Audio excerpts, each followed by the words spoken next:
Jay of Stretford, Paddock. This is Transfers Live. That's Joe Smith, who's very excited. Shadow boxing. Shadow boxing, you've got it all, that's it, lead with his jab and all that. You can probably guess why, because Raphael Varane He's still signing for Man United. Yeah, he's still signing for Man United, so we're going to have all the details of that, about the fee, the cost, the deal, when his medical's going to happen, all that jazz. Make sure you're getting involved in the comments and hit that like button, give us a like and subscribe to the channel if you're not doing.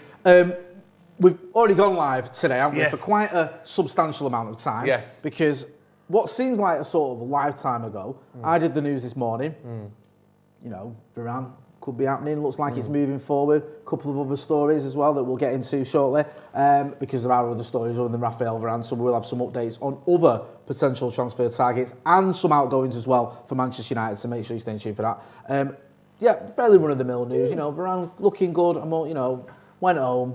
Next thing you know, that man, Fabrizio Romano, twittered him for that. Does a bit of the old twittering. Yeah. And on Twitch as well. And on Twitch. And sends us all into a frenzy. You had to get dressed, didn't you?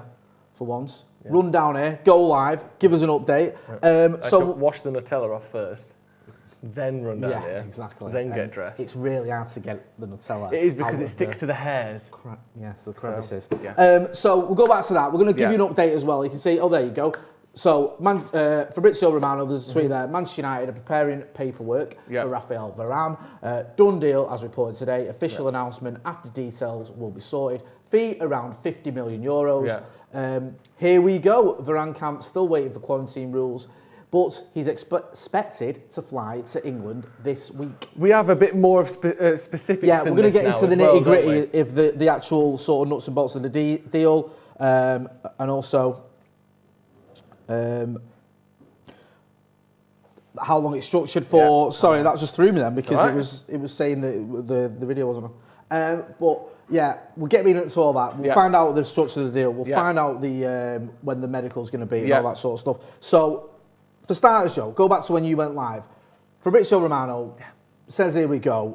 You must have been like, what's going on? Did you think that was going to happen? Did you think, right, we're going to have this deal now? Well, I said this earlier, and I'll say it again. I'm surprised he went as early as he did with it. I would say, like, not that we've never really said this, because I think what he does is so difficult to do that I don't think finding nitpicky sort of, you didn't go this as early as this person beat you to this, I don't think that's helpful. I think that undermines how difficult the job he is doing for basically every club in the top 5 leagues in Europe, and then some. It's such an immense job that he does. I'm not going to stand here and go, well, Ornstein said this one before you did, because he's not going to get everyone first, because that is impossible. But even with all that being said, people had been sort of calling him a bit of a tapping merchant in recent months. Basically saying, well, he sort of just has all his sources, some of which are, you know, people who put out their own news. Not everyone's someone's brother or someone's agent. Sometimes his source is David Ornstein or whoever. So sometimes he gets there late and people call him a bit of a tapping merchant, all that. But on this, he definitely went first. He went for it, you know, 2-3 hours before anyone else went for it. Afterwards, we saw Ornstein, who had, you know, released some information beforehand that it was getting close. Then afterwards has come out and said, deal done, deal agreed. Sky Sports about 2 minutes ago said, you know, deal agreed, deal done, all that sort of thing. Romano really proper smashed it today, which is why it sort of came out of the blue a little bit, because he was so far ahead of everyone else. People had said it's taken steps over the weekend, but that was where we'd got to. All of a sudden he's giving it the here we go, this thing is done, or, you know, as close to done as we need to be to say it's going to happen. And, you know, massively impressive really, isn't it? And then he came into our live and was saying hello and all sorts. But you see the details there. And let's talk about this, Jay. 35 million, 1 million of which Real Madrid are paying to La Liga. So it's 34 million with some add-ons on top of that could take it up to 42 million if they're all met. But a base fee of £34 million for Raphael Varane, how is that even possible? I mean, it's sort of a culmination of the perfect storm for Manchester United almost, for once. Everything's sort of clicking into place, because you've got the fact that he's got a year left on his deal at Real Madrid. Now, normally in the past, Real Madrid will think, well, he's got a year left. We want him for that year or whatever, so we'll just keep him, and if we have to take a hit, he can go, because, you know, we're Real Madrid. 30 million quid to Real Madrid? That's not, but because of COVID, because of other things, they're in they're always in debt, Real Madrid. They're constantly in debt. Yeah. They went out and broke world record transfer fees buying the likes of Luis Figo and Zidane as well, whilst they were in loads of debt. So that doesn't matter to them, but they're in more debt than usual. And there's like banks are going, hang on a minute, you've got to start dealing with this. So they need money, basically. They can get some money or they can get nothing. If they are going to get money, this is their only opportunity to get anything, really, because they'll go into summer for now. So they're looking at it going potentially 42 million. Yeah. Yes, for a player of the calibre of Raphael Varane, that is an absolute steal. But for them, it's not nothing, is it? No. 42 million quid is still 42 million quid. Yeah. And if you think about it, you're getting a player there who would have gone for nothing in a 12 months time. So I'm not going to say they're over the moon with it, but it's not a bad deal for them, considering that it could go for now in a few months. It's not though, is it? Because no, it's not the worst deal. We're going to do exactly the same thing, which we'll get to later, with Paul Pogba. Yeah, I think hopefully we'll get slightly more than that, but it's going to be in the same ballpark, isn't it? It might be 40 going up to 50 rather than 35. We're going to get, for a 28-year-old World Cup winning Frenchman, who's one of the best on the planet in his position, we're going to get around that. And people could go, I can't believe we've let Paul Pogba go for that. Well, we either do that or we get nothing for him. Yeah. So we'll get to Paul Pogba a little bit later on. But yeah, in terms of Raphael Varane, that's why he's so cheap, if you can call 38 million or 35 million cheap. And also, the good thing I like about add-ons is usually, if you're paying the add-ons, they're doing something that you want them to. Yeah. So you usually get add-ons if they make so many appearances, or they win a trophy, or they get into the Champions League or whatever. It's like when we always sing about Tony Marshall, 50 million. It wasn't that to start with, it was 30 odd million in it, and it goes up. Have we finished all the add-ons on Marshall yet? I think we have. I think I read somewhere it was like, that was all done. It was like, I think it was a year ago, that all the add-ons finished with Tony Marshall. Because there was sort of one the Ballon d'Or winning the Ballon d'Or would increase it and all that. I'm not sure how true that was. But there was a lot of add-ons in terms of appearances and stuff that he's now met. So there's always a good reason to sort of look at the add-ons and think, they're almost a win-win situation for you, because if you're paying them add-ons, it's because the player that you've got has done the thing you want him to do. Sorry, I'm a little bit distracted there. I just got a message through, and I think it's about Mohamed Bouhafsi. Okay. What's he saying? So he's tweeted, Mac has just sent me this, in the last 7 minutes. Mohamed Bouhafsi is obviously a friend of the show. He's been on the Tier 1 Transfer podcast. He says, agreement reached tonight between Manchester United and Real Madrid for a transfer of Raphael Varane of around 50 million euros, as announced by the Athletic. Contract 4 years plus 1 year optional. The player must respect a quarantine to return to England, VM at the start of the week. Now, that's almost pretty identical to what Ornstein says. Yeah. The reason that I'm reading out is because Bouhafsi is Mr. France. Yeah. He's the guy who's sort of ITK with all the French players. Yeah. We spoke to him on Tier 1, like I said. Yeah. He can rely on him when it comes to the French team or the French players to know what's going down. So he's saying it, Ornstein's saying it, obviously Romano's saying it as well. That seems to be the deal. Yeah. I don't think there's anyone who's going to come out and say, well, actually, all these Tier 1 journalists have all got it wrong. We're getting him for 80 million. Do you want to know something I saw earlier, Jay? Is it? Are you allowed to say it on it? Yes, yeah, not that. I thought we were keeping that secret. No, it's not that one. All right, okay. And by the way, very much improved on last time. The stroke itself is much better. Been practicing. But this thing I saw was an Arsenal fan tweeting 42 million with add-ons, and then it said 5-year deal worth 120 million quid or whatever it was.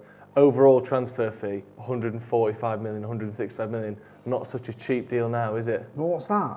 It is me going, click top right corner, mute account. That's what that is. Absolutely shite. Imagine you're an Arsenal fan who's been taking the piss out of relentlessly today because they've bought Ben White for 15 million quid more than we bought Raphael Varane for. And the only way you can make yourself feel better is by adding the total contract price into the transfer. Like you're just the most vindictive, poor twat. And he's got the time and the energy to do that. And also, is it even accurate? Because it doesn't sound accurate to me. So sad. Get involved in the comments, get involved in the chat, let us know what you think about anything, including Raphael Varane. We've got quite a few super chats, so I'll try and get through some of them. Erland Lenny says, if PSG want Pogba, ask for Verratti in return, straight swap. You going for that one? Straight swap, maybe not, because Verratti's injured more than I'm awake. But he's an amazing player when he's fit. Yeah, agreed. Luke H, happy Varane Day. Lads, has this ever happened for United? Happy Varane Day. I'm seeing Real Madrid fans I know devastated He's left. Can't believe they sold him to us. That's a good point, that, isn't it? Because, regardless of the fact that the Real Madrid board might be sort of happy-ish to get the money in for him, the fans and everyone else, and you imagine the teammates are going to be like, can't believe we've lost Ramos and Varane. If you were a Real Madrid fan in the last 3 years, since Ronaldo left, you would be worried, wouldn't you? Yeah. Because they've gone from being comfortably the best team in Europe. I know they sort of would slug it out with Barcelona and not actually win the majority of La Ligas, but they were at a level where they're either going to win La Liga or the Champions League. Basically, every year for about 8 years, they won one of the other one. Yeah. One of the two. To now where they're like, all the players you brought in to replace this world-class squad, almost none of them have done it. Certainly, I mean, even Mendy, who's incredible, isn't probably as good as Marcelo was at his peak. No. And none of the rest have impressed. Militao and Jovic and these players who have come in. Even Vinicius Junior is nowhere near peak Gareth Bale. No. And now you two starting centre-backs, one of which is Ramos, who is 35, was always going to leave in the next year or so anyway. But then Varane goes as well. You'd be thinking, what the fuck are we doing here? We've got loads of money.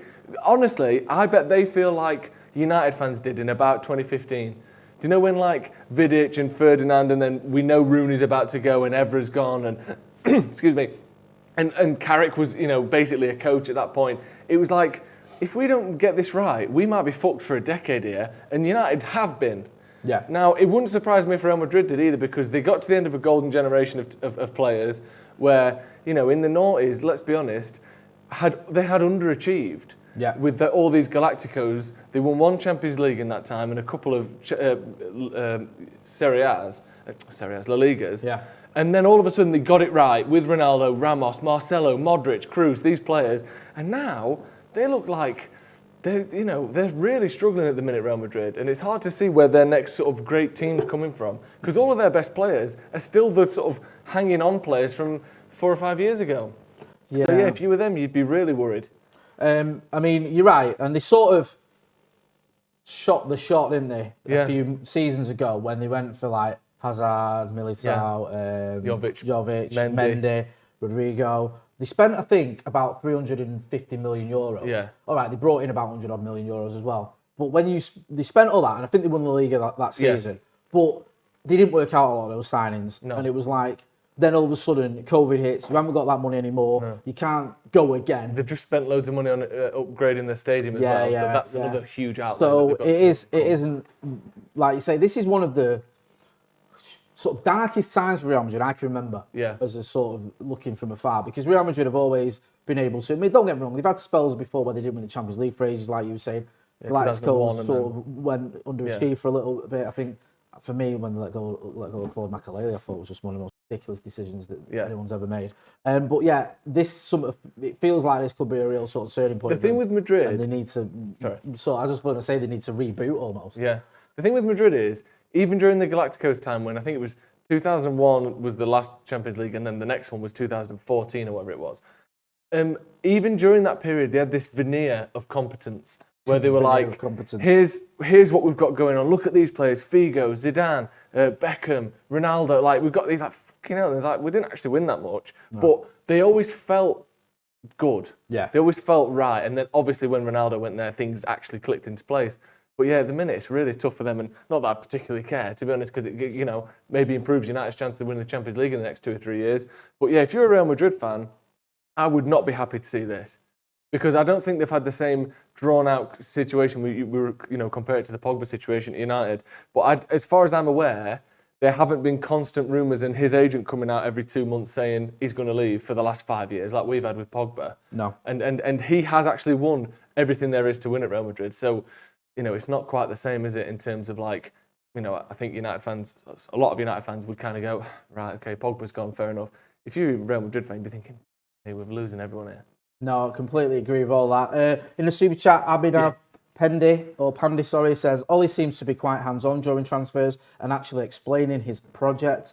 So players, Louis van Gaal and Jose, seem more like standard employees. Their attitude was more like, that's not my job. I felt very much like that. Yeah, I think that's a very good point now, because with Van Gaal, it almost felt like these players just arrived for him. I don't even know how much input he had, because Shaw was a long-term target, I think. Yeah. Or I don't know how much he'd seen of Luke Shaw before, like Louis Van Gaal. The same summer that he arrives. Herrera was a longer-term target because we tried to sign him for David Moyes. So there's all these, and then players like Falcao and Di Maria were just like superstar players. Like, oh, we can get them, let's get them. So I think you're right. And in terms of Jose, we had this idea, or this sort of he alluded to it. He'd give the board a list and just leave them to it. Yeah. So I don't know if Ollie does that and more. Maybe he does sort of say, right, this is a player. Like, if this doesn't happen, what's going to happen? Can we get him later on? Which is what some people were suggesting with Sancho. It was like, all right, we can't get him now. Can we go again next summer because he's my long-term target? But regardless of whether he is hands-on or not, he's certainly got 2 big signings this summer. Do you want to know one of the best things I've heard about Ollie since he's joined United was the fact that he scored the winner in the Champions League final? No, since he joined United as a manager. All right, not since he joined United. The 5-1 win over Cardiff? No, it's more about his personality. All right, okay. Well, when we were talking to Sam Pilger last week, I think it was Sam Pilger, correct me if I'm wrong, but someone we were speaking to anyway. Basically, or was it? I can't remember. Anyway, They said one of Sir Alex's sort of shortcomings, if he had any, was his sort of deep tactical knowledge in comparison to someone like Wenger or Jose, who came in was like, you stand there. When we've got the ball, when they've got the ball, you stand there. Fergie wasn't necessarily as meticulous as that with, putting the dots. Carlos Queiroz was like that. Exactly, and that's my point. So what Fergie did is, he thought, I'm the best man manager in the world, maybe 100%. Ever. Yeah, so both of those. Up there with sort of, Brian Clough and these sorts of players who can just motivate. But yeah, you can motivate anything. Yeah. You can motivate someone to hit themselves in the head with a hammer. Yeah. So what I'm going to do is I'm going to surround myself with the people that fill up for my shortcomings if there are any. Yeah. So you're getting Queiroz for the tactics, you're getting Munestein for the tactics and the on-field training stuff that's really like, here's where you do this. I know he's a figure of fun, but even McLaren in '99 did a very good job. He won the treble. No, exactly. And I think that Ole is doing the same thing. Ole is clearly an excellent man manager. That's obvious. He's got the best out of players. Like, look at Luke Shaw, look at even Paul Pogba. You want to knock it, but the amount of off-field distractions we've had in the last year from him has not sort of reflected his performances on the pitch. I think he was excellent last season. You look at Maguire, the way he was brought through the whole Mykonos situation. Even Mason Greenwood, who has been sort of nurtured and brought in the most sort of brilliant way that's allowed him to progress, allowed him to flourish, even with the England stuff, other things off the field going on. Ollie's clearly a top-notch man manager. That, for me, is the most difficult, I think. Yeah. Because you go like Maguire, Pogba, yes, you've got to handle them, they might have a bit of ego, they might be going through a rough time of it, but these are experienced professionals who play at the highest level. Handling a youngster who's, by all accounts, one of the greatest youngsters we've ever produced. Everyone raves about him. Handling him in a right way, especially when he's going through something, ain't easy. No. Not every manager can do that. Few can do it. Yeah, and doing it in a way that doesn't derail his career, doesn't burn him out, doesn't leave him disillusioned. You've got to get it just right. Yeah. And I think Ollie's handled Mason Greenwood superbly. I just really do. And I think that's what was said to us again, and about what he's doing is he's bringing in people like Kieran McKenna, who, say what you want about him, was so highly rated before he came to United as a coach. People like Eric Ramsey as well, who we're going to be doing a video on this week to sort out we've got a problem conceding goals from set pieces. Let's get in the best up and coming set piece coach in the world. Let's get him in and let's fix it. Yeah. And if he's surrounding himself with the people that make up for his shortcomings, he doesn't have to be the best tactician in the world, because he's quite clearly a brilliant man manager and a brilliant manager, and maybe that extends to picking transfers and stuff. And then you surround yourself with those tacticians. And I think, that's a way to success. But I think, like he's saying there, maybe he's a bit more hands-on with that side of stuff, the off-the-field stuff, than some of the managers. Because Louis van Gaal's a coach. Louis van Gaal's a brilliant coach, but he's a coach more than anything. Solskjaer, I think, has his coaches for him, and he does some more of the other stuff. So I hope it can work. But I liked it when I heard that, because I thought, that makes sense. That's a way that he can not be the best tactician in the world, but we can still beat people that are. I was smiling when you said Louis van Gaal, because me and McCullough done an interview with Raphael de Silva. Genuinely, probably my favourite interview I've ever done with an ex-player. He was so full of beans, so funny. Still loves the club, and he has some funny stories, especially one about Louis van Gaal. So that'll be up very soon. Make sure you're checking that out. Mark O'Connor, welcome to the Academy. Welcome. Thanks for your support. Carl Hagen in the Super Chat says, with Varane signed, who starts in goal? David or Dean? Surely this gives David a confidence boost. I wonder. And if you're thinking about what this does, Varane is very good going back to his own goal. You look at a lot of the highlights of Raphael Varane, it is him chasing down defenders, through balls being played or balls being played over the top, him chasing them down and beating them to the ball before he gets to the goalkeeper. When you look at the highlights of Harry Maguire, you don't see much of that. Because one-on-one sprinting back to his own goal, he just isn't the quickest and he's never going to be. In my head, that lends itself more to a De Gea type goalkeeper who prefers to stay on the line and let the defenders in front of them mop everything up and then make the save if he has to. So I don't know, but I saw a lot of things over the weekend about David De Gea. One of them was a great chart about, it was sort of predicted saves and points won by over saving basically. Like, you know, XG, but it's like expected saves. Since 2013, De Gea has been above average. Yeah. And in 2017-18, he was like 12 saves better than he should have done, which is like the best in Europe. Right. Since 2017-18, the 2 years following that, he's been below average for the first time in his career for 2 years or 3 years. Right, bloody hell. That's not someone for 375 grand a week that you can afford to have. So I'm not even certain that David De Gea is currently a better shot stopper than Dean Henderson. Yeah. So whilst maybe a world-class shot stopper would be more important now than someone that comes out off the line because we've got Varane who can cover that, I still think De Gea maybe isn't that man. No, I've said it a million times. I don't think either of them shone last season. No. But I think, like you say, since 2018, I feel like De Gea is regressing. And also, I get this impression that the defenders are more confident with Dean Henderson. Dean Henderson certainly commands his area better and thinks he's the better goalkeeper. And he's on 275 grand a week less than David. That's just madness. Yeah. That really is. Christian Watson, welcome to the first team. McCall's in the chat and he made a very good point. Yes, hit that like button. Hit the like button. Like button. Dylan Ducey says, imagine a billboard with the two new boys saying, welcome to Manchester. Yeah. We have to get back to shit's horsey, but I think it's shithousery. Shit horsey. Shit's horsey. Was an old Victorian game, wasn't it? It was. Where you'd stand under the rear end of a horse. Yes. And whoever got shat on first lost. Yes, and then you get 12 lashings. For the winner. To show we are back. Yes, that would, a nice bit of shit sorcery. Greg 00781, so excited about Varane. That deserves a donation. Paddock is number one. Thank you, sir. Cheers, man. Peter Kelly, good to see you again, Peter. Says, I'd say we are a Saul Niguez signing away from Steve, standing outside Old Trafford, bollock naked, and windmilling with a bottle of rum in his hand. If ever there's a reason for us not to sign Saul Niguez, there's one. Alpha Omega says, let me throw some Skrilla your way, men. Thank you. Thank you very much. Donation. Much appreciated. I'm just going to get into some of the other comments here. Adam McCullough saying shit horsey. Just loving that one. Liam Clark says, Henderson doesn't have to make the saves against Roma because he comes out to deal with the crosses and Roma have to attack us in a different way. Honestly, so, just point that out. I'm sick of making that point, but you're dead right. Yeah, it's weird though because then you get someone else saying... But even then, just so you know, Dean Henderson outperforms or is at least average with his expected saves to saves. He's not under. Right. Dean Henderson isn't a bad shot stopper. He's just not as good as a prime David De Gea, but neither is current David De Gea. This is the thing. He's not prime anymore, is it? No. This is... people go look at his age. What is he, 29, 30? Yeah. He's not even near his peak yet for a goalkeeper. Yeah. But by his performances, listen, I love David De Gea. I respect him loads. And this isn't about David De Gea. This is about Raphael Varane. This is about Raphael Varane. This is a loving for a big, tall Frenchman. Exactly. So as you can see, deal's done. We're expecting the medical imminently. He's got to follow the quarantine rules. But does he though? Because at what point do you not? Does he not count as being like big enough, rich enough for the government to say, go on then?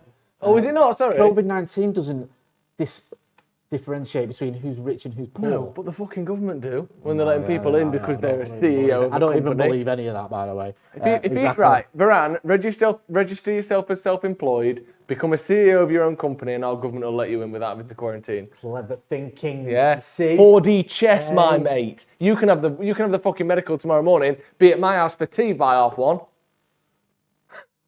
Perfect. If you don't want to go to his house in Ancoats, come to... If you don't want to go to my house... Oh, God. Yeah, exactly. Yeah. Shall we move on to another signing? Because amazingly... Fuck it. Yeah, we might even be signing some more. Jay, we haven't fucking signed in about 6 hours. I know, give me another one! Going on? You stay at this club. One more. This is one that you can maybe file into the maybe column. Eduardo CAMAVINGA. You see it there from the graphic. With Pogba potentially leaving... Fabrizio Romano, whoever he is, never heard of him, hints at a potential move for Eduardo CAMAVINGA. Is he our next signing? Do you know where he hinted for this potential move for Eduardo CAMAVINGA? In our live chat this afternoon. We were talking about CAMAVINGA, and then he put CAMAVINGA, and then the eyes emoji like, watch this space.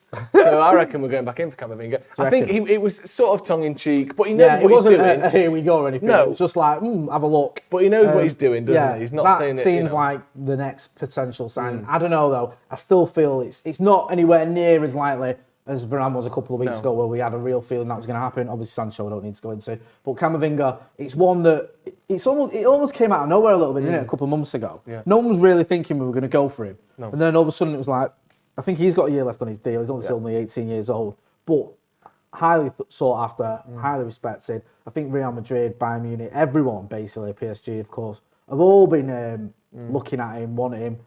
And there was a feeling that maybe he might fancy Spain. But who knows, maybe he's going to look at it now and go, Raphael Varane's there. Pogba's there for however long. I'm going to join him, go to the Theatre of Dreams. Thanks to Gunnar Orn Eriksson, welcome to the first team. Thanks to Eddie Trooper 666. Proper mint day, great content. Here's a dono. Thank you for that. Much appreciated. A dono kebab for us on the way home, Joe, with that money. Yes, definitely. Hey, why not? Get involved in the comments. Hit that like button. Yes. Let us know what you think about Camavinga, because I'm going to be honest with you, Joseph. Go on. You'd have said to me 6 months ago. If you said to me 18 years ago. 18 years ago, do you want Eduardo Camavinga? I'd have said, why would we need him? He's not even won yet. Yeah. And we've got I've got a petri dish with Eduardo Camavinga in it in the year 20. And Roy Keane. Yeah. So why would we need another midfielder who's not even born? But now, or even if you said 6 months to me, Camavinga, I'd have probably gone, I've heard of him. Kind of sling your hook more like, wouldn't you? Yeah. Now though, thank you. I feel like, he could be a player that becomes a true great. Wow. Because you know what? Because right, he's 18. He's played. That was mad. 95 games as a professional. He's in the French squad. I know he's not in the team. Gets into the squad, doesn't he? He has played for him. Yeah, he's played for him, but like whenever he's not a first team. But he's in and around the squad. Everyone raves about him. He's got a touch of the Mason Greenwoods about him, where everyone's going, this kid is special. Hence the reason he's played a lot of games so young as well. So he's one of those players you think, if we got him, that would be a mint signing. Because potentially, and I have to use the word potential because he's only young, he could reach the very, very top. And not to say that his career will pan out the way his did, but he sort of he reminds me a little bit of a sort of Anderson figure. Yeah. He was 19 when we signed him. We just won the Golden Boy. We're basically rating him the top young player in the world.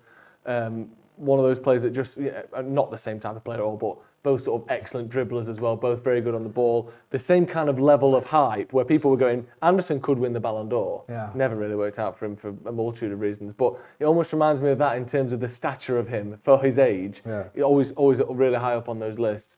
I mean, I'd love to sign him. It just made me like, when you sort of spoke about Anderson, I just started thinking of his chant. What do you think about that chant? So, talk me through it. Is it... Anderson, he's out for the position. Anderson, he's better than Cleverson. Yeah.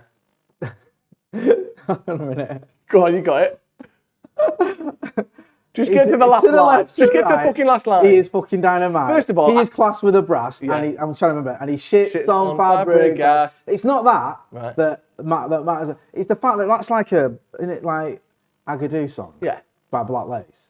I don't know who sings it. Yeah, it is. I'm sure it's Agadoo. Yeah, it is Agadoo, yeah. Yeah, and I think, I'm all for chants, mate. And I used to sing that a lot when I was at Old Trafford or away, and, but it is a bit like, really? And the bit I was never so keen on is, let's not put Cleverson down. He used to play for Manchester United. I know he wasn't the best signing, and he is Brazilian, so that's where the comparison goes from. But he's much better than Cleverson. Can't we think of some other team's player to compare him to and say he's better? I used to sing the bit at the end with my chest out. Yeah. Really slow and as loud as you can, yeah. And then when we're getting beat 1-0 at home off Leeds, and he's just vaccinating in his performance, and Fabregas is helping Chelsea win the title. 18 assists in a season. I'm like, he's not really, is he? Do you know what I mean? So yeah, it just made me chuckle. Get involved in the comments, let us know what you thought of that chant. Surav Mukherjee says, mad transfer window, some transfer by Ole. Need to get a DM now. PL, here we come. GGMU, big up for your channel. Red from India, waiting for MD1. MD1? Oh, have a pill or something? MD1? My day was MDMA. I don't know what MD1 is. Might be the new fancy one. Do you know what I was thinking earlier? I was at home, just about to have a shower, after we did the live before. Excuse you. One like the Queen of England. I was just about to get in the shower, and I was stood there, admiring myself in the mirror, and I actually genuinely got the excitement of, we Sex. could. Jay, you better than that. You're saying the word sex out loud for laughs. We can have laughs got the something, excitement of having sex. but not porno laughs, Jay. No, what the fuck are you saying? Get out! No, I actually had the excitement of, we could win the fucking league next year with this team. Fucking hell. Like, no, but if you think, right, Cola. no, but here's, right, go through this team, right?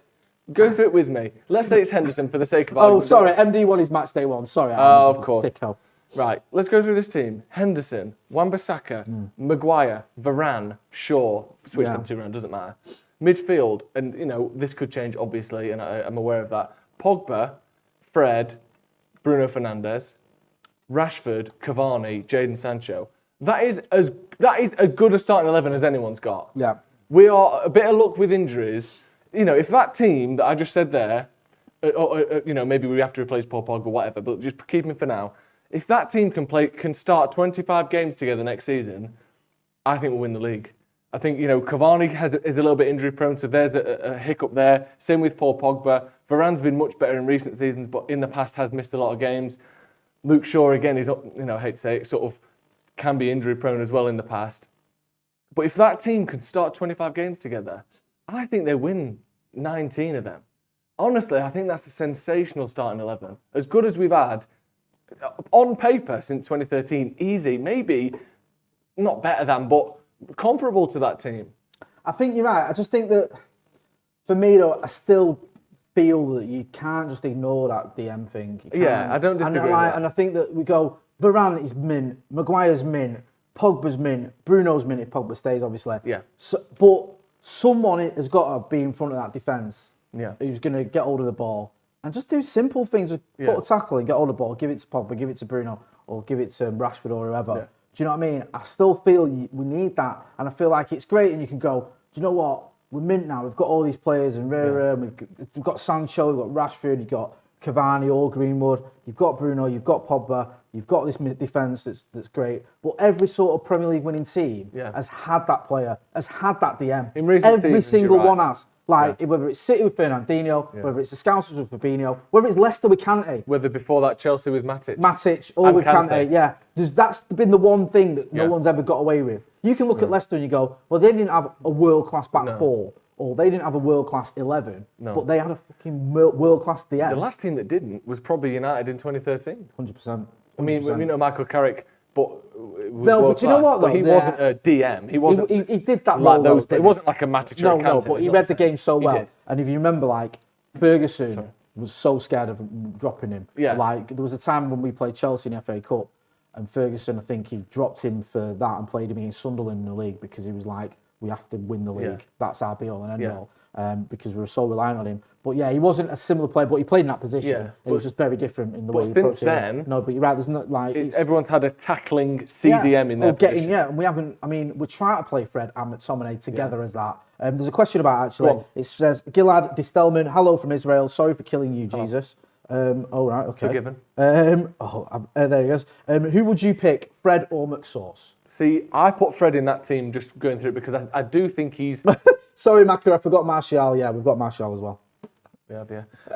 You lot. Just going through that team, I think I put Fred in because he's just a bit more industrious, a bit more busy than McTominay. Yeah. I think, you know, maybe in a different team you would play McTominay. Maybe in that same team you play McTominay. You could even make an argument for Matic if you can turn it on one last time. You know, one last dance for Matic, right. Get another couple of trophies. That'd be the documentary no one saw coming. I honestly wouldn't put that past him. I don't think it will happen, but if it did happen, I won't go, I can't believe it. Because it was only 18 months ago he was starting every game for United and was brilliant. Do you remember the end of the season? Yeah. Season before last. So I don't think it's past him, but I'd be surprised.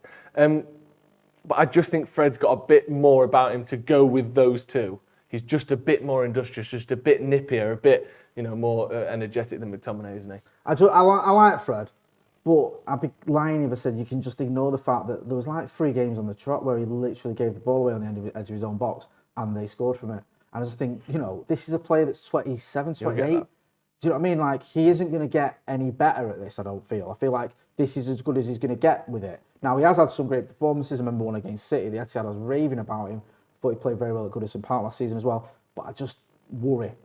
Like, we all fucking worry. It's mate. not like, we all worry about Fred. It's not like he gives it away sometimes. It's like he'll play a through ball for someone. Yeah. It's like, wow. So, Yeah. relying on him, I don't know. And I love him to prove me wrong, by the way. And there can be sort of 10-minute spells in games where he gives the ball away 8 times in a row. Oh, he looked 82 minutes to 88 minutes. Yeah. He has a meltdown. Yeah. Like where he literally, it's like he's got a bet on Yeah. the other team. And then he'll sort of get himself back together for the last Yeah. 10 minutes or last 5 minutes, whatever. Yeah. But yeah, he does it all the time. Brandon Bits, Gaz.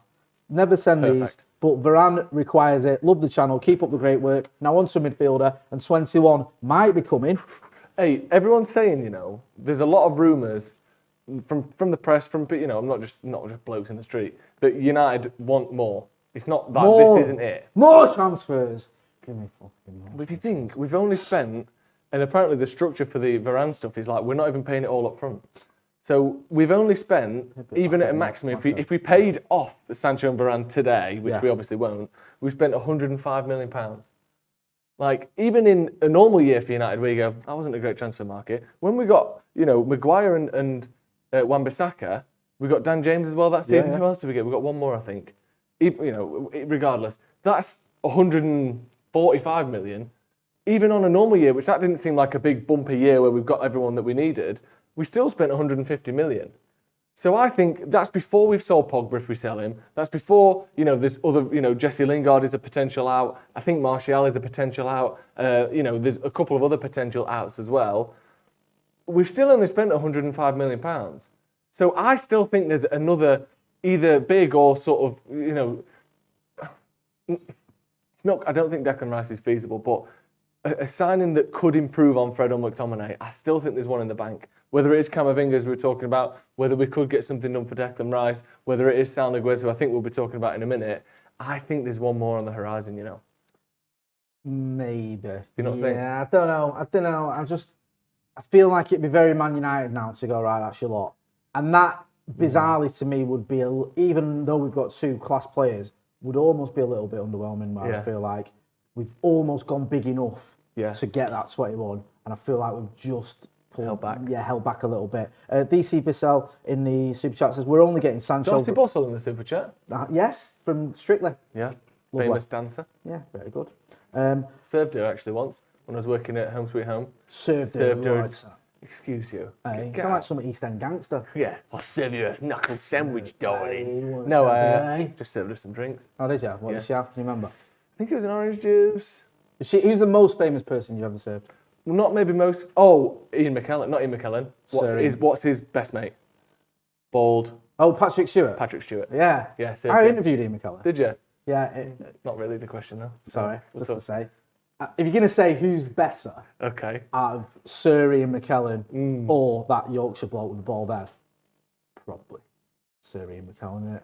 Yeah, but why did you interview him? It was Gay Pride in Wigan. Right. And I remember I chased after him after and it's like, can I just have a quick word? And it was raining. And I remember he said, the rain is here to wash all the prejudice away. I thought it was very poetic. What did Patrick Stewart say to you when you served him a drink? What did he say? The interesting thing actually is because I didn't have to run after him. He came to where I was and gave you money. Yeah, actually, interestingly enough, when you say it, he paid to be near me. Ian McKellen stopped in the rain to speak to me and give me a seminal bit of advice. Do you think he stopped because you were like, oh mate, fucking stop. He's a very good looking man. Give me a word. Oh, right. No, it's a gun. It's a pretend gun. Sorry. You were like, fucking have a chat with me or see what happens. That's what you did. And he came to me and went, I'd love to be there. Can I just say that not all black people carry guns? And I will not have that overt racism on this channel. Fucking hell. What's the bit of that without between friends? No. Anyway. I'm sweating. Yeah, don't worry, you're all right. Good. DC Bissell says, we're only getting Sancho, Varane and CAMAVINGA because Paddock spoke it into existence. Born in Wigan and sending love from Florida. Love you all. Well, there's a backwards move, isn't it? Wigan to Florida. Yeah. Come on, mate, sort it out. We've done that one. Oh, no. Go on. Brandon, Bits, Skers.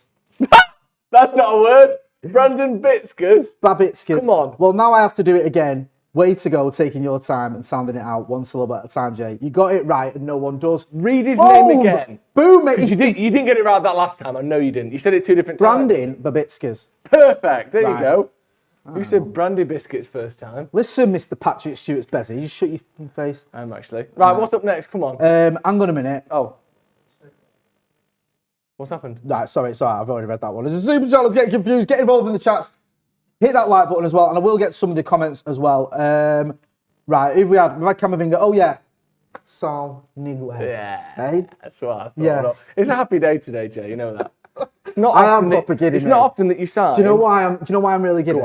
Because we've just interviewed Raphael as well. That's so exciting. Interviewed Raphael who was everything you could hope him to be. Raphael Day for you. It is proper Raphael Day. We've pretty much bought Raphael Varane. Yeah. And as you can see from the graphic, we're exploring a move for Saul Niguez. I mean, it doesn't get any better than that, does it, really? Exploring. That's a new one, isn't it? Yeah. Exploring a move. What's that mean? I don't know, let's find out. Reports suggest that Man United have increased their interest in signing Atletico Madrid midfielder Saul Niguez. He could be available for around €50 million, which to me, good money, good player. I mean, that'd be great, wouldn't it? That just to round it all off. That would be absolutely crazy. Yeah. Now I'll be like, what the fuck's going on here? Yeah. Because the problem we have sometimes with United, not the problem, but when we make some signings, you mentioned it earlier, when we bought, you buy Wan-Bissaka, you buy Harry Maguire, you buy Dan James. I think we bought the keeper Bishop as well that summer, and then Fernandes in the January. But you buy 3 players, 2 of them go in the first team, 1 squad player. Yeah. If you bought Sancho, Varane, and Niguez, they all go straight in the first team. When's the last time that happened?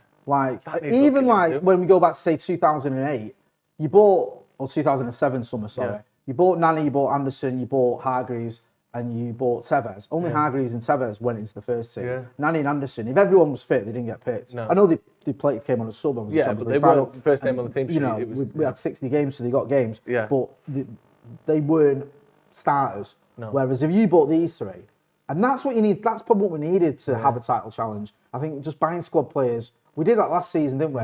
And sort of Cavani really was a squad player. You know, your boy Martial there had scored 23 goals season before. He was our first choice striker.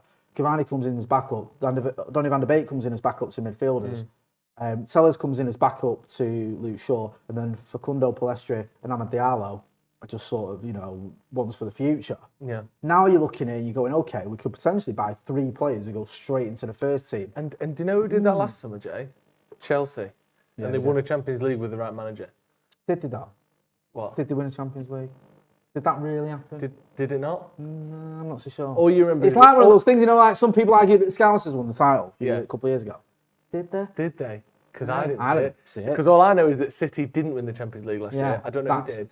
That's what I remember as well. But if we're being real, they got Silva, Chilwell, and then Werner. Havertz was mostly a starter, but wasn't, not first time on the team sheet all the time. But those 3, even though Werner got a lot of stick last season, I think he was still their top goal scorer. And then they had Ziyech, who was, coming off the bench and occasionally as well. What about the lad Mendy? Is it not Mendy? Is it Mendy? Mendy, another one. But again, it wasn't. He played a lot of games. No, so I'm asking. I don't know. It took a little minute to work him in, and Kepa still played a decent amount of games last season.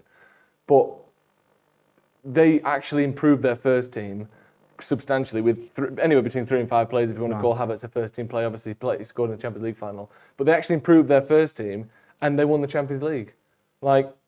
It's not a surprise, is it? You make your team better, you win stuff. Obviously, you need the squad to be deep as well. But in a one-off game, City have got the deeper squad, but Chelsea beat them. That's what got the Scouts over the line when he brought in Twice. Alisson Becker. Obviously, Van Dijk coming in January before. City when he brought in Diaz, that made a big difference to him last season, innit? In the super chat, Alpha Omega says, news on Goretzka and where can I buy Makola Ajax jersey? Still sexy, still loving it. I don't have to give Makola. Makola should be in the chat, so Matka, get involved in the chat and let him know where he can buy your Ajax jersey. Miles Van Eaton says, Varane looks a steal, but if we have to sell a centre-back this window, who is it? Love him, but for me, it's Bailly. Now let's finish the summer out with a central midfielder or 2. Bissouma, Neves, Camavinga, and I'll be ecstatic. I like all 3 of them. It depends, which way we want to play. Whether which one we need, but any of those three, I think, would make our first team better than it is now. Yeah, I agree. I don't know if Bailly will go. I don't know. I still think Just signed a new deal, hasn't he? Yeah, and I still think there's that. You know, if Varane gets injured, all right, you've got Vincent Lindelof. Yeah. But we have had it in the past where we've lost 2 centre backs. Under Van Gaal, we lost about 12. Yeah, I was going to say we've had it where like 3 or 4 have been injured. And also, if we are going to go for the Champions League, we are going to try and win a trophy. We are going to go for it in the league. Yeah. We need options. Do you know what I mean? Lindelof's still probably going to play 25 games next year. Yeah, he's not out on his arse. No, not a chance. Gillard Distelman says, if Rashford does miss the first few months of the season, don't you think Martial is the obvious choice for starting down the left? Yeah, I think that's, you could have, I know he played well when he played in 9, that's probably his, his position now, he's through the middle, but he can definitely play on the left, and if you look at his early sort of performances for Manchester United, he definitely, I think definitely did the best. I think he's at his most effective from the left. Connor Allen says, read me super chat, J Mush. Yeah, Jay. Sorry, Connor. Sell Pogba, get Niguez or Camavinga and Saul. Yeah, I mean, there could be some wheeler dealing going on, couldn't there? It might have to be. Paul Pogba looks like he could be heading to Paris Saint-Germain, and maybe that does fund something. Also, as well, another player that's been linked with a move, and Adam Cole's not going to like this one, is Anthony Martial. Now, he's been linked with a move to a host of clubs. Go on. And I'm going to be honest with this. Yeah, we're having this discussion. And it depends how you want to judge this, but can you tell a lot at the sort of the form that Anthony Martial's in by the clubs that are in for him? Because if I'm looking at it, I'm going West Ham, Everton, Spurs and Dortmund. No disrespect to those clubs, but they're not Europe's elite. I mean, 2 of them are crap. So, West Ham and Tottenham. Do you know what I mean? Yeah. And it's like, I mean, you can only get 3 of them, to be honest with you. Yeah. And it's like, really? Is that like Anthony Martial, who, as I said earlier, 2 seasons ago, 23 goals, was 23 years old, I think, at the time, or 24 years old. Now he's 25. I'm not saying past, obviously not past, he's a young man. But I think that he's got a bit to prove because the 4 Premier League goals last season wasn't great. There's no point in trying to sugarcoat it. Are we ready, though, to pull the plug on him? I still think he's got to get, like, Ollie. I think Ollie, for starters, I think Ollie will give him another season, and I'd give him another season. I'd give him another season. At least, by the way. And as good as Cavani was toward the latter stages of last season, Cavani played for Man United from the start of last year all the way till the end. I know there was bits and bobs here and there, but there was injuries and things that came in the way. But he still scored 6 less goals than Martial had scored the season before. Yeah. So as good as we want to say Cavani is, and I think he's a breath of fresh air. His movement is incredible, the best we've seen since, I don't even know, to be honest. Maybe Van Nistelrooy, honestly. His positioning in front of goal is as good as I've ever seen, really. He didn't outscore Tony Marshall from the season before. There's still potential for Anthony Martial to come back. And if he gets 23 goals for Manchester United next season, which we know he's capable of doing because he's done it before, then he'll be a vital part of the squad and might even get that number 9 spot back. You've just got to, at some point you can't be 25, 26, 27 and putting in the worst stats of your career in back-to-back seasons. He has to go for it this year. He really has to. It's weird to do it with Martial because you're right. People forget there's still slight question marks over certain aspects of our strikers. Yeah. Mason's still very young. He's a teenager. He's not quite there yet. Cavani, don't forget, at one point last season, missed 9 out of 10 games. Yeah. So he's 34. He will pick up knocks and stuff. So you can't perhaps rely on him for 40 games a season. And as you said with Martial, and the sad thing for me about Martial is when he played well, when he had a good game, he didn't score. So like, look at the Etihad, he got man of the match. Yeah, it's brilliant. But he misses the sitter, and it's like that's a good game. That's helping us win the game. It's a good performance, but people go, he didn't get any goals, and you're gonna miss the sitter. Leeds game, he has a good game, but again he misses two easy chances. Yeah, and it's like PSG. PSG at home he misses just sitter. I'm not gonna pretend, but it was a sitter. So two. So it's like. That's the sort of I feel a little bit unfortunate. He's been a bit unfortunate because his performances at times have warranted a bit more praise, but because he's not got any goals and missed easy chances, he hasn't got it. But you're right. I mean, as a striker, if you are going to be number 9 for Manchester United, you have to put some numbers up on the board. You have to. No excuses. And last season, people will criticise, say, Marcus Rashford at times for his performances, and I understand why his performances at times tailed off, but his numbers stood up to scrutiny. Bruno Fernandes's numbers were phenomenal for a player who's obviously in midfield. And then you had Mason, who had a bit of a lull, didn't he? Went 1 goal in 6-month period in the Premier League. Martial at one point was on 2 Premier League goals up until I think the Southampton 9-0. So you need more from players like that, and that's what I think we need from Martial this season. I still think he's got it in. I think he's a very talented player, and I hope he does come back. And like you said, if he can get back to the numbers that he was at before, maybe he's someone who helps you, get over the line. Here's a question for you. Yeah. Keep Paul Pogba, signs a new deal, extension. Right. Sell Martial. Yeah. Or keep Martial, sell Paul Pogba. Of those two scenarios, probably just about, and it's paper thin margins, say keep Pogba. Yeah. Purely because I think if everyone's fit, Pogba starts. If everyone's fit, I'm not sure Martial does. Yeah. I still feel there's a question. I still think if Cavani's fit, he probably starts down 9. Mm-hmm. If Pogba's fit, he's in. Yeah. So just because of that, I'd go, but it's close. Mm-hmm. And I certainly haven't given up on Tony Martial. And I think, let's face facts, right? You know how it is. Remember when after the lockdown, when people saying we don't need Pogba, I've got Bruno. Yeah. Forget Paul Pogba, mate. Don't want to be here. Yeah. And it was literally the first game back, Spurs away. He comes off the bench, wins us the penalty, and everyone's like, "Fuck me, Pogba's meant we need it." Actually good, isn't it? It'll take him one game. Yeah. One game. If he scores against Leeds, everyone will be like, one of his goals, dribbling past him and put it in the far corner. Martial's back, we need him. Yeah. This is it. Yeah. That's all it takes. And that's not just United fans, because it's football fans, and I'm one of them. People generally. People general. Alpha Omega says, who is Neves? Ruben Neves, Wolves, central midfielder. Scores against United now and again. 24-year-old. Sharia Fakar says, thoughts on Kyler Phillips, throwing Dan James to sweeten the deal. Also, I think he means Calvin Phillips. Yeah. Also, similarly, someone like Icardi and money if we sell Pogba. Icardi? No. What, for the striker? Maybe. Don't know. If you do mean Mauro Icardi, career stagnated last 2 or 3 years. Don't really want him. Seems like a bit of a twat and all. Should we talk? Speaking of Dan James, there. Should we talk about him? Yeah, just quickly. Alpha Omega in the chat says, "I will go straight when I hear a convincing top 5 reasons we should sign Neves." Bit fantastic. Go on. Who are you talking about? Dan James. Oh, Daniel James. Linked with a move away. Reports are linking Dan James with a move to another Premier League club. Brighton, Leeds, and Burnley all mentioned. You know what I just said about Andy Martial and the clubs he's linked with?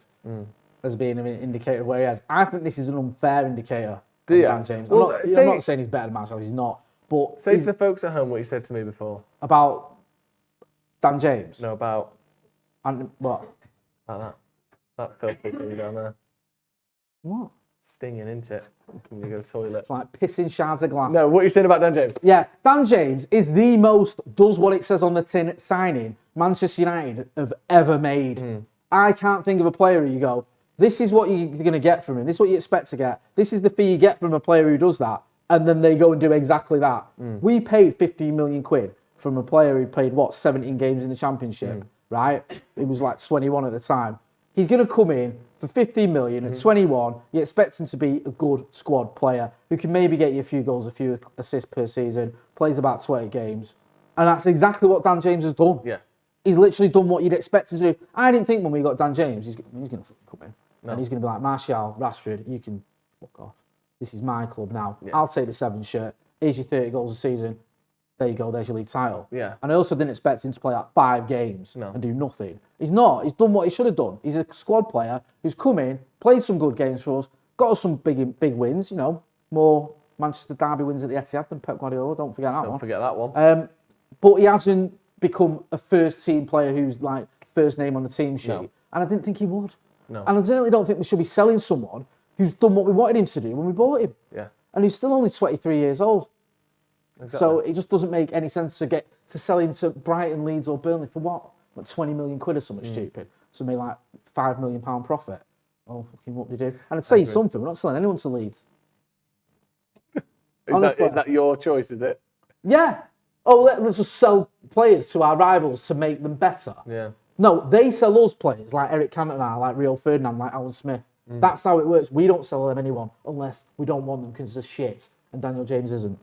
Anything you'd like to add? I absolutely wouldn't. I think you've summed it up perfectly. I like Daniel James. I think his position in the squad is well understood. He plays it well. He can have excellent games. He can have poor games. But that's the nature of a squad player. They're not going to be excellent every week because if they were, they'd be starting. And he isn't. So I think he's a good player. For me, again, why get rid of him? Unless we're certain Diallo is ready to play the amount of minutes Dan James did last year, which I'm not certain he is. Maybe they'll know better, obviously, down at Carrington. But I think Dan James is probably set to play another 20 games next year. That sounds like punishment, doesn't it? I know. Dan, we've got some options for you. So. Okay, yeah, go on then. Yeah. Well, we're thinking of selling you, mate. Yeah. Well, it's not... Big money move, though. Big move. Right. Yeah. Do you know what I mean? Not some money involved. And, you know, you're going to stay in the Premier League, obviously. That's good. Yeah. So, you know. When we're going? What? Just wondering where you were thinking of selling me to, because I mean, obviously I don't want to... Premier League. No, but you've been weirdly evasive. Is it? Chelsea? You're being evasive, mate. Chelsea or you're, City? you're the one being evasive. Yeah. Let me just ask you one question. All right. Is it Burnley? Is it Burnley? Is it fucking Burnley? It's not just Burnley. Well, there's other options as well. who else is it? Right. Who was that? Right. Brighton. Yeah. Lovely seaside town. Yeah. Brighton, yeah. And actually, you remember these? You played against them last season at Old Trafford. Oh, Liverpool. Sort of, yeah. Begins with an L. It's Leeds, isn't it? Yeah, it's Leeds. I'm staying. All right. That's how that'd go down, and I don't blame him. Also, Christopher Singh says Varane spotted outside Lidl in Eccles. Fantastic. Lidl in Eccles. Lidl's in Earlham. It's Aldi in Eccles. I think you're selling porkies, but I'll look into that. You've messed with the wrong man there, haven't you? Shopped at a discount German supermarket. Obviously. Do you know what the best thing was? I went to Aldi the other week. Go on. And I seen some guy getting gripped up for robbing pork chops out there. Good lad. By the security guard. He's having a right old ding dong, him and his missus Ding and dong. the security guard. Yeah. And then I went to Morrison's a week later. And it was a different guy getting done for nicking meat as well. Nicking meat? Yeah, it seems to be the thing to do, you know, at the minute, yeah. Do you Robbing pork chops and that. Do you prefer Lidl or do you prefer Aldi? I'm more of an Aldi man, Me but too. I don't like their substitute Branston pickle. Oh, we've talked about this before. Bramwell's, it's not doing it for me. You still haven't bought me some of that. You said you were going to bring me some in. What, Bramwell's? Yeah. Are we going to do like the Pepsi Taste Max test. challenge with Bramwell's and Branston. pickle? Yeah. I'll do that tonight. Well, I won't do it tonight, but I'll do it tomorrow. Yeah. That'll be great, yeah. Have you got both at your house? From my mum got me some Bramwell's, I think I threw it away. Did you? Yeah, I'll get some. I'll go threw to it back as she was getting in the car. Back, you know, you straight could through do the that. back window into the seat. It's your own fault. Now look what you made me do. I'm all joking. I would never throw Bramwell's at my mum. Right, shall we move on? Yes, please. Swiftly. Go on. Because time is of the essence, my friend. We've been going for 57 minutes. Bloody hell. I know time flies when you're having fun, doesn't it? I've been like that since I was in my teenage years. Prince Voragis says, Joe, we are winning the treble. Done deal. Also... That's the Audi Cup, the Intertoto Cup, and Charity Shield. Yeah. Ryan R says, I don't mind Dan James when we play on the break. Yeah, good me point.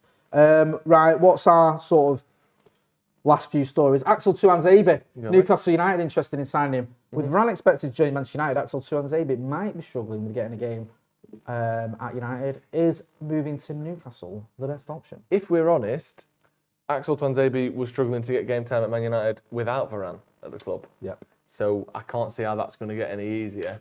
We were talking before about Bailly maybe leaving. If he does go, then I'd keep him in the squad. But loan or so? Loan. Yeah. I think there's still a player in there. Yeah, he needs a bit more experience.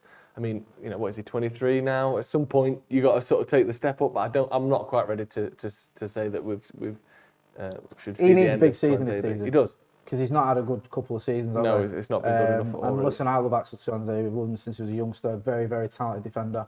It's looking like that. Hey, what's all that about? You call me a racist, didn't you? Yeah, so I'm now allowed you're to call you insinuating I'm a pedo. No, come on, he said it. He said it on air. Unbelievable. I have loved him since he was a youngster. Went to Aston Villa, had a great spell in the Championship there. Came back to United and we all thought, here we go, it's all lining up perfectly. He's been great for the academy, he's been great at Villa in the tough Championship division. Yeah. Where, And it's a very high standard as well. Messing about there. And then he kept getting little injuries, didn't he? Yeah. Was it the warm-up against Liverpool? Was it I think it may have been my friend. He was meant to be playing that game. Yeah. There's been a few moments, of course, the game against Paris Saint-Germain in Paris. Sensational performance. It was ridiculous. It's weird though. How can one player have that performance against Paris and then the one against Istanbul in the same lifetime? I know, it was really weird, wasn't but I still have a little bit of hope for Axel Tuanzebe. Go to Newcastle, learn from Steve Bruce, one of the greatest defenders. Never to play for England. Yeah, he's so underrated, Steve Bruce. Imagine if a defender scored 9 goals in a season now. He'd be worth about 200 million Yeah. Yeah, so we'll see what happens out and we'll keep you posted. But I think a loan move to Newcastle for a season, and then we hopefully. It sounds weird to say this, but not rebuild his career. That's ridiculously melodramatic. But get back on track. Yeah, get back on track and sort of remind Ollie of what he can do. Should we talk about Paul Labille? Go on. Paul Labille, Pogba to Paris Saint-Germain. Yeah. This one. Sky have been talking about this today, haven't they? It does feel like there's something in this. Yeah. I know we've been here before with Paul Pogba. He was linked with Juve for ages. Linked with Real Madrid. There was some sort of link with Barcelona. Do you remember Barcelona didn't they try and buy him once with like Yerry Mina and someone else and about 12 quid? It was just some weird swap deal that United didn't reply to. Just left unread. Like just seeing the thing there. So swap with Yerry Mina. Fuck that. I'm not even clicking on that. No, spam. Yeah. Exactly. Send to spam. But as I mentioned earlier, and if you weren't watching, I'll remind you, Varane, the reason he's so cheap, he's got a year left on his deal. Paul Pogba's got a year left on his deal. So if United want to get anything for him, we're going to have to move now. So it looks like he could be going to Paris Saint-Germain for around 50 million quid. I'd love to see him stay, I'd love to see him sign a new deal and stay. If he's not going to sign a new deal, though, got to go on it. Yeah. Can we have a Paul Pogba who's halfway out the door and also, for a season? If he goes next year, yes, he might. If he's the difference between us winning the league or not, then it wouldn't be worth selling him now. No. But you don't know that for certain. I just think we sell him now, we can replace him now. We can start the season with someone that's on a 5-year deal rather than someone that's ending the season and leaving the club. I think if he's not going to sign a deal, get him sold. PSG seems to be the only option at this point. Again, Sky reporting this today. I think just get it done. I agree. A couple of super chats I think I may have missed. Yeah. Nate Bennett says, to all of you, all the outers, you're all the clowns. If you don't rate Solskjaer, world-class players do. Laugh my ass off, beast like Mike, me, Skeki. Says, he cost less than Ben White and Fred. I'm losing my mind, obviously, about Raphael Varane. I agree with everything that's been said about Paul Pogba. We'll see what happens because you say it could rumble on, but it can't rumble on for too long because, time's running out. Yeah. So, wait and see. Oliver Edwards says, there's little in Winston, which is Eccles, so you're wrong. Yeah. Well, yeah, Jay, you would say that, wouldn't you? Because you must be from Winton. Technically. Should we start off? Well, should we finish with the academy? People who are signing some contracts in Manchester United. The academy trio signed new deals. Forwards, Joe Hugill, Charlie McNeil, both agreed long-term contracts. Goalkeeper, Paul Woolston, has signed a 1-year deal. Joe Hugill and Charlie McNeil, absolutely shit goals, don't they? Yeah, they do, yeah. They're just like, their numbers look like they're made up. Especially, I say especially, they both are, but Charlie McNeil's is like... And they got like 600 goals already. When he was at City, he was like, linked with this player, he's got 600 goals. I genuinely thought someone had put an extra zero in by accident. But no, he has scored just broke all the records, including, I think, last season as well, the academy. Good to see him signing. But I think Paul Woolston's like 37, and he's basically brought him to toughen up some of the attackers in the academy rather than he's not. Because we were looking at him, weren't we? Yeah. We were going, what's wrong with this picture? Yeah. Because he looks... Well, what's wrong with the picture is it's of him and it was taken in 1974. That's what's wrong with it, Jay, when he's meant to be an academy player. How old is he? 22. Oh. Hey? No, Ian, look at that picture again. This is some fake birth certificate shit, this is. His date of birth is the 14th of August, 1998. It's not, Jay. It's not. So what does that make him then? It makes him 22. But he isn't. Have you seen that picture? Well, that picture? No, like... That man isn't 22, is he? What year was he? Mature 22? He was 22 during the Falklands. Hey. That's not a 22-year-old. Listen. He's on a 1-year deal anyway. He's on a 1-year deal. Great to see us sort of keeping these youngsters going. Yeah. And Charlie, I don't know a lot about Paul Woolston. I'm not a lad. He's obviously done very well to play for Manchester United and get a 1-year deal. So I wish him, hope that works out and hopefully becomes a player that we know about in the future. But Joe Hugill and Charlie McNeil. Hugill obviously came from Sunderland, I think. He was like their top scorer in the academy or whatever on the under-16s. We sort of nicked him basically from them. And Charlie McNeil was at City and decided he wanted to come to a big club, come to United, carried on banging in the goals. I think next season, I'm going to predict both of those will play between them 5 games for the first team. That'd be nice. Yeah. Great prediction. Yeah. Love that. Yeah. If you can make, right, you can make a prediction right now on camera, right? Like a out there prediction. what's he going to be? But you don't have to get, like, people clip it up and go, It's one of those, like, this is where, you know, it's sort of amnesty. So you can say what you want. Say what you want. Yeah. So don't go like, I think United are going to finish in the top 4 or something stupid. Yeah. Like, go on, put your neck on the line and give me a prediction. All right, I think Fred's going to prove the doubters wrong. I think he's going to form a sensational midfield with whoever else is in there with him. I don't think it'll be McTominay and Fred. I think it'll be a 4-3-3 with Fred, and I think he won't look out of place in that team, and I think it'll be brilliant. There's my prediction. Fred to turn it around. Okay, I like that. I can tell that you wish you hadn't said amnesty now because you want to hit me for that, don't you? No, don't. No, listen. Okay. This is the point of amnesty. You say things that are completely unexpected. And, you know, I think Harry Maguire is going to score double figures. Yes, lad! Hey. Come on! There you go. That's my amnesty prediction there. So don't be clipping me up going, ooh, when he gets like 9 goals. Double figures. Going, Jay said he get double figures. Love that. That's the whole point of it. Just before we wrap up, Alpha Omega, again, recharged with anticipation after this. Big fan of you, men. Keep it coming. Big fan of you as well, Alpha Omega. Thanks for all your support. Thanks to everyone who got involved in the chat tonight. Hit that like button. There's some more as well. Sorry. Not a bad cow says Matic 3-year deal still baffles me. Yeah. Time for Pogba and let's get Niguez and Saul. We're sorted. I'm ready. Make sure you're subscribing to the channel if you've not done already. Hit the notification bell as well. We're almost at 600,000 subs. Wouldn't it be great, right, if Raphael Varane signed and we could welcome him here with 600,000 subscribers on this fan channel? I think that's what he'd want. I think that's what he said. Yeah, I think that's part of his contract. I think that's why he's not done his medical yet. So get subscribing if you're not doing already. Are you subscribing? I'm subscribing. On 3 different channels. If that's not enough, yeah. All right, got there in the end.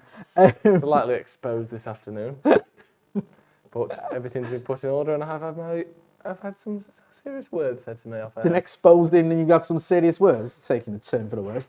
Where can people find you? Joe Smith 93 on Twitter and Instagram. You know it's find me, Jay Motty. What have we got coming up as well? We've got the Raphael De Silva interview coming up. Got the news in the morning with Alex Baggers. We've got all the podcasts as well. And we'll go live as anything's confirmed. If there's another Here We Go, whether it's CAMAVINGA, whether it's Saul Niguez, whether it's Raphael Varane is a done deal. In fact, he's signed. Then we will let you know as well. So make sure you're subscribing to the channel. This has been Stretford Paddock Transfers Live. Thanks for watching.